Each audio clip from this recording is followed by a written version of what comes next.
जय श्री राधे दोस्तों, जय श्री कृष्णा, जय श्री श्याम।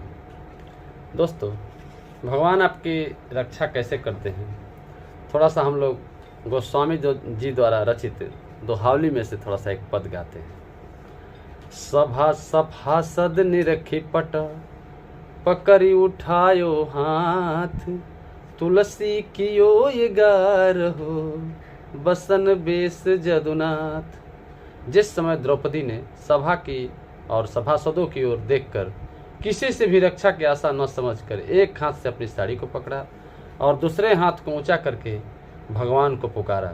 तुलसीदास जी कहते हैं कि उसी समय यादवपति भगवान श्री कृष्ण ने 11वां वस्त्र का अवतार धारण किया। यानी कि 10 अवतार भगवान के हो चुके हैं और 11वां अवतार वस्त्र अवतार हुआ। त्राहि तीन कहयो द्रौपदी, तुलसी राज समाज, प्रथम बढ़े पट विषय विकल, चहत चकित निज काज। यानी कि तुलसीदास जी कहते हैं कि राजसभा में जब दुशासन द्रौपदी का चीर खींचने लगा, तब द्रौपदी ने घबराकर 3 बार त्राहि त्राहि त्राहि कर पुकारा। पहली त्राहि कहते ही वस्त्र बढ़ गया, दूसरी में भगवान व्याकुल हो उठे कि द्रौपदी सताने वालों के लिए अब क्या किया जाए। तीसरी में चकित होकर अपने दुष्ट संहार रूपी कार्य की इच्छा करने लगे, अर्थात दुशासन आदि कौरवों के संहार का निश्चय कर लिया। अर्थात भक्त की सच्चे मन से हुई एक भी पुकार व्यर्थ नहीं जाती, यानी कि खाली नहीं जाती। अब भगवान को जिस समय पुकारेंगे, भगवान आपके लिए हाजिर है।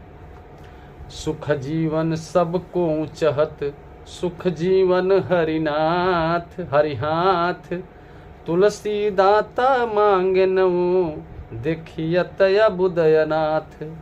यानी कि सब कोई सुखमय जीवन चाहते हैं, परंतु सुखमय जीवन श्री हरि के हाथ में। तुलसीदास जी को तो जगत में दाता और भिखारी दोनों ही मूर्ख और अनाथ दिखाई देते हैं। दाता इसलिए मूर्ख है कि वे दान के अभिमान से बंध जाते हैं, और भिखारी इसलिए अनाथ है कि वे सर्वलोक महेश्वर सबके श्रीहद अकारण कृपालु भगवान को छोड़कर नस्वान लोगों से नस्वान भोग मांगते हैं। सही बात है, आपको जब मांगना ही है तो भगवान से मांगिए, आपको भगवान एकदम देंगे। भगवान के चरणों के प्रति समर्पित रहिए, आपको भगवान सारी इच्छा पूरा करेंगे। यानी हमको भगवान के प्रति एकदम समर्पित रहना है, भगवान से मांगना है, भगवान से अपना दुख दर्द कहना है, तब जाकर भगवान कहीं सुनेंगे।